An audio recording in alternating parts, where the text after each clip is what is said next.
భారత స్వాతంత్ర దినోత్సవ సందర్భంగా నేను భారత పరివార సంస్థకు ప్రేక్షకులకందరికీ కూడా నేను హృదయపూర్వకమైనటువంటి స్వాతంత్ర దినోత్సవ శుభాకాంక్షలు తెలియజేస్తా ఉన్నాను.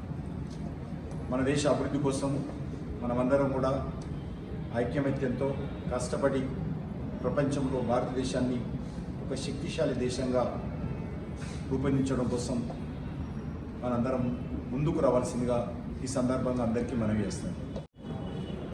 ఈ స్వాతంత్ర దినోత్సవం మనకందరికీ ఒక జాతీయ పండుగ లాంటిది. అన్ని కులాలు, అన్ని మతాలు, అన్ని భాషలు, అన్ని వర్గాల ప్రజలు కూడా ఎంతో దేశభక్తి భావనతో, భక్తి శ్రద్ధలతో జరుపుకునేటువంటి పండుగ స్వాతంత్ర పండుగ.